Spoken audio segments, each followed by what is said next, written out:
Hello student, my name is Archa Dubey. I will teach you science class 8th chapter 1 crop production and management। आपको इस chapter में मैं पढ़ाऊंगी कि किस तरह से क्रॉप मतलब फसल को उगाई जाती है और किस तरह उनको मतलब रखने के लिए या काटने के लिए कैसा उनका प्रबंध किया जाता है, ये सब आप इस चैप्टर में पढ़ेंगे, है ना।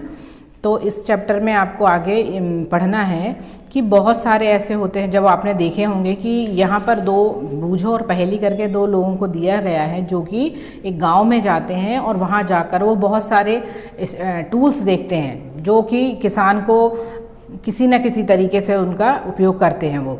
तो इस तरह से वो देखते हैं। तो उसमें कौन कौन से टूल्स होते हैं, खुरपी होती है, स्किल्स होती है, शोबल, प्लग होते हैं, ठीक है ना। द फील्ड जो कि वो उस खेत में किसान यूज़ करता है, ठीक है। You have learn that all living organism require food, plant can make their food themselves. Can you recall how green plants synthesize their own food? Animals including human can not make their own food, so where do animals get their food from? तो हम यहाँ पर देखेंगे कि जिस तरह से बहुत सारे प्लांट होते हैं, वो सब सारे प्लांट जो हैं वो अपना फूड खुद प्रिपेयर करते हैं, खुद ही बनाते हैं, और उन प्लांट्स के ऊपर एनिमल्स और ह्यूमंस दोनों डिपेंड करते हैं, ठीक है ना।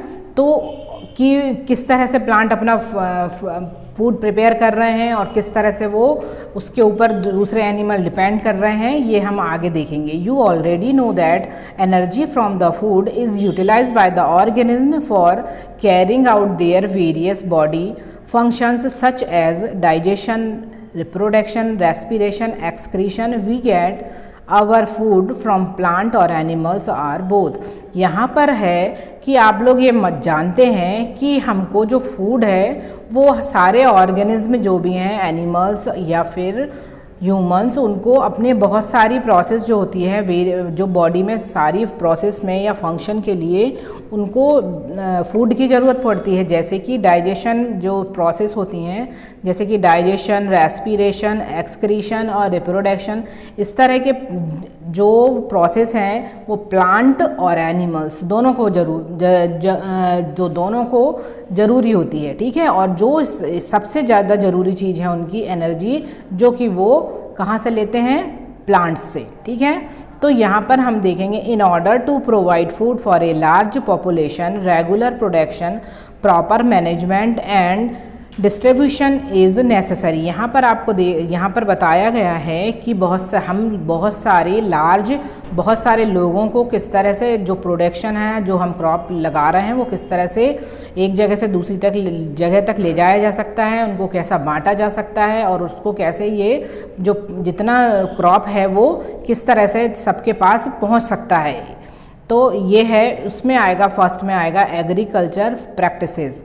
तो एग्रीकल्चर व्हेन प्लांट और of the same kind are cultivate at one place on a large scale, it is called a crop. बहुत सारे प्लांट जब एक से प्लांट होते हैं और उनको एक ही जगह पर और एक समय पर उगाया जाता है बहुत बड़े पैमाने पर, तो उसको कहते हैं हम क्रॉप, ठीक है। For example, crop of wheat means that all the plants grow in field are that of wheat। जैसे कि एक बहुत बड़े खेत में हमने गेहूं को उगाया हो। You already no that crop are of different types like cereals, vegetables and fruits.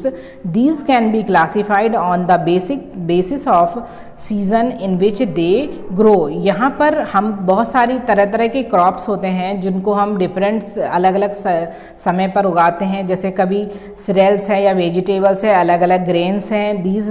इनको अलग अलग तरह से हम बांट सकते हैं, जैसे कि किसी को क्लाइमेट के बेस पर, किसी को टेम्परेचर के बेस पर, किसी को ह्यूमिडिटी के बेस पर, किसी को रेन फॉल के बेस पर हम इनको अलग अलग क्लासीफाइड कर सकते हैं, अलग अलग बांट सकते हैं। तो इस तरह से होते हैं, दो तरह की क्रॉप होती हैं। पहली है खरीफ क्रॉप और दूसरी है रबी क्रॉप्स।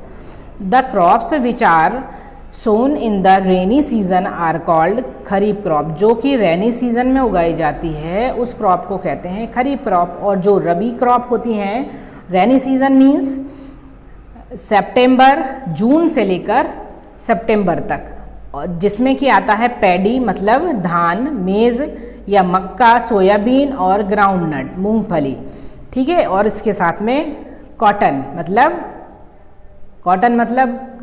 मतलब रुई का पेड़ हो देखा, कपास जिसको बोलते हैं वो, ठीक है। इसके नेक्स्ट है रबी क्रॉप। रबी क्रॉप जो होती है, this crop grow in the winter season October to March. ये वाली जो क्रॉप है ये ठंड में उगाई जाती है, जो अक्टूबर से मार्च तक होता है, ठीक है ना।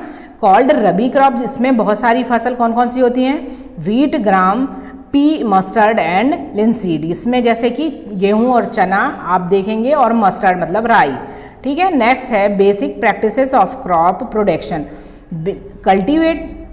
Cultivation of crop involve several activities under taken by farmers over a period of time. जब हम बहुत सारी फसल को उगाते हैं तो उसमें बहुत सारी चीज़ों को एक साथ हमको करना पड़ता है, बहुत सारी एक्टिविटीज़ जो होती हैं वो एक साथ की जाती है, ठीक है ना। ये एक्टिविटीज़ जो होती हैं वो होती हैं इनको बोलते हैं एग्रीकल्चर प्रैक्टिसेस, जिसमें आता है first preparation of soil, second है सोइंग, इसके बाद में एडिंग मैन्योर एंड फर्टिलाइजर्स, फिर उसके नेक्स्ट है irrigation, next protection from weeds, harvesting और स्टोरेज। सबसे पहले है प्रिपरेशन ऑफ सॉइल, मतलब को सॉइल को तैयार करना। कैसे करेंगे हम, जब हम सीधे जब हम उगाना चाहते हैं किसी भी चीज़, मतलब किसी भी क्रॉप को, तो उसके लिए सबसे पहले ज़रूरी होता है उस सॉइल को या उस खेत को तैयार करना।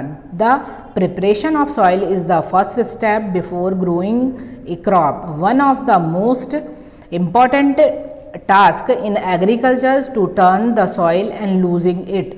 सबसे पहले क्या करेंगे इसमें, सबसे पहले क्या करते हैं, सबसे फर्स्ट स्टेप होता है ये, और इसमें है ना सबसे पहले एग्रीकल्चर के लिए उस खेत को तैयार करना पड़ता है। जब क्या करते हैं इसमें कि सबसे पहले इसको हल या उसके द्वारा हमको लूज़ करना पड़ता है सॉइल को, और उस लूज़ करते समय सॉइल को पहले लूज़ करेंगे, जिससे कि जब हम उसमें हल चलाएंगे तो क्या होगा, टर्न होगी सॉइल, यानी कि जब उसके अंदर हल चलता है तो सॉइल, नीचे की सॉइल जो है वो ऊपर आ जाती है, और जो टाइट होती है जिसमें क्रम्स बन जाते हैं वो सॉइल सॉफ्ट हो जाती है, और उसमें इतना बीच बीच में इतने एयर स्पेस हो जाता है, जिससे कि स्पेस के कारण क्या होता है, एयर उसमें प्रॉपरली जा पाती है, ठीक है ना। The loosen soil help in the growth of earthworms and microbes present in the soil, these organism are friends of the farmers.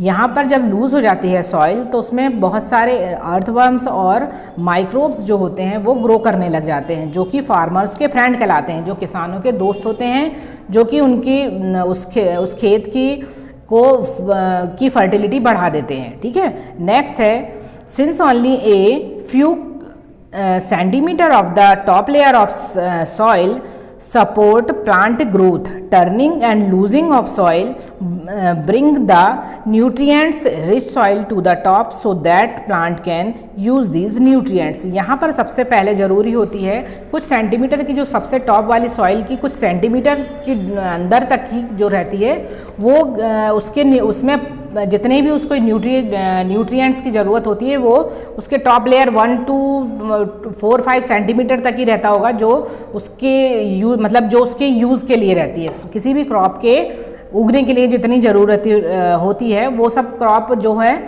वो सिर्फ कुछ सेंटीमीटर की ही होती है सॉइल, जिसमें सारे न्यूट्रिएंट्स होते हैं और उसी पर वो क्रॉप ग्रो करती है, ठीक है। तो इसके लिए लूज़ करेंगे और उसमें फिर माइक्रोब्स होंगे, उसमें अर्थवर्म्स होंगे, और ये लूज़ होने के कारण उसमें जितनी ज़रूरत है उतनी एयर जाएगी, और जब जहाँ तक होगा वहाँ तक उसमें पानी भी जा पाएगा, ठीक है।